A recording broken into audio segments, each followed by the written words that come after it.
নমস্কার। আপনারা দেখছেন এখন দাসপুর বার্তা। নেশা মুক্ত ভারত অভিযান কর্মসূচি ভুতা ডিএভি উচ্চ বিদ্যালয়ে মদ, খৈনি, বিড়ি, সিগারেট ইত্যাদি তামাকজাত যে কোনো নেশাই স্বাস্থ্যের পক্ষে ক্ষতিকারক। এটি বহুজন বিদিত। তা সত্ত্বেও সারা বিশ্বে কোটি কোটি মানুষ এইসব নেশার শিকার। স্বাস্থ্য সমীক্ষায় প্রকাশ, প্রতি বছর সারা বিশ্বে তামাকজাত নেশাদ্রব্য ব্যবহারে প্রায় 60 লক্ষ মানুষ মারা যাচ্ছেন। 2021 রাষ্ট্রসংঘের সমীক্ষায় প্রকাশ, প্রতি বছর পৃথিবীতে 32 লক্ষাধিক মানুষ মাদক সেবনে মারা যাচ্ছেন।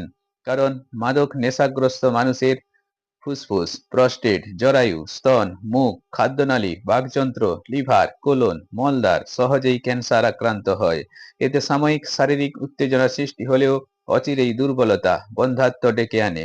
সংসার সমাজে অশান্তি, কলহ, অসামাজিক ক্রিয়াকলাপ বাড়িয়ে তোলে। দৃষ্টিশক্তি, স্মৃতিশক্তি, সৃজন প্রতিভা নাশ, বদ মেজাজি, খিটখিটে স্বভাব, রক্তচাপ বৃদ্ধি, হার্ট অ্যাটাক ইত্যাদি দুর্ঘটনা, পথ দুর্ঘটনা বাড়িয়ে দেয়। এজন্য দাসপুর 2 ব্লক ও পশ্চিম মেদিনীপুর জেলা প্রশাসনের পক্ষ থেকে দাসপুর 2 ব্লকের সিডিপিও অভিমন্যু মণ্ডল, ইউনিসেফ প্রতিনিধি তাপস কুমার শেঠ, এখন দাসপুর বার্তার নিউজ এডিটর শ্যামসুন্দর দলুই উপরিউক্ত আলোচনায় শিক্ষার্থীদের সচেতনতার বার্তা দিয়েছেন নেশামুক্ত ভারত গড়ার লক্ষ্যে। এতে পৌরোহিত্য করেছেন দাসপুর 2 ব্লকের ভুতা ডিএভি উচ্চ বিদ্যালয়ের প্রধান শিক্ষক অশোক কুমার মাইতি। ভুতা থেকে রিপোর্টের শ্যামসুন্দর দলুইয়ের সাথে Shrikanta Kadam. Like and follow with subscribe এখন দাসপুর বার্তা। এই দাসপুর বার্তায় যুক্ত হন, আলোর পথে এগিয়ে চলুন।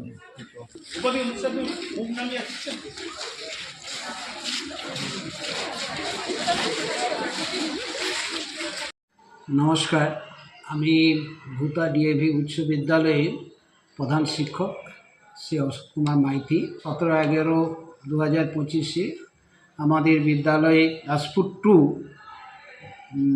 ব্লক অফিস প্রশাসনের পক্ষ থেকে আমাদের child development project officer Abhimanyu Mondal এবং ইউনিসেফের সদস্য তাপস বৈদ্যবাবু আমাদের নেশামুক্ত ভারত অভিযানের সচেতনতামূলক শিবির এর আয়োজন করেন এবং এই আয়োজন আমাদের বিদ্যালয়ের পক্ষে খুবই আমি প্রয়োজন বলে মনে করছি। আমাদের সমাজকে এই নেশামুক্ত করা খুবই জরুরি, কারণ নেশা আমাদের প্রত্যেকের ক্ষেত্রেই খুবই ক্ষতিকর।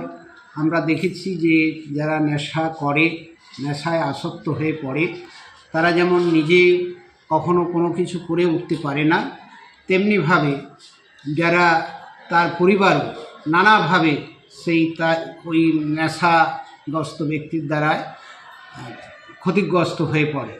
সে এসে অশান্তি সৃষ্টি করে, যে অশান্তির ফলে সেই পরিবারটি কখনোই মানসিকভাবে সুস্থ হয়ে উঠতে পারে না। তাই যে ব্যবস্থাটি নেওয়া হয়েছে সেটি আমাদের সময় থেকে অতি দ্রুত যাতে বিতরণ করা যায় সেই বিষয়ে আমাদের সমাজের প্রত্যেকটি মানুষকে সচেতন হতে হবে এবং মানুষকে বোঝাতে হবে এর অপকারিতার কথা, কিভাবে এটা থেকে আমরা মুক্ত হতে পারি, মুক্ত হয়ে একটা সুস্থ সমাজ গড়তে পারি এবং সেই সুস্থ সমাজ গড়লেই সুস্থ দেশ, উন্নত দেশ আমরা পেতে পারবো আগামী দিনে।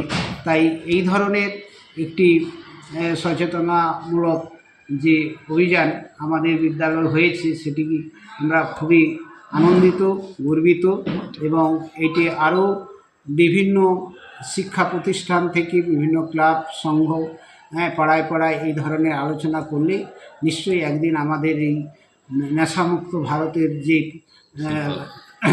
অভিযান শুরু হয়েছে সেটা নিশ্চয়ই একদিন সফল হবে।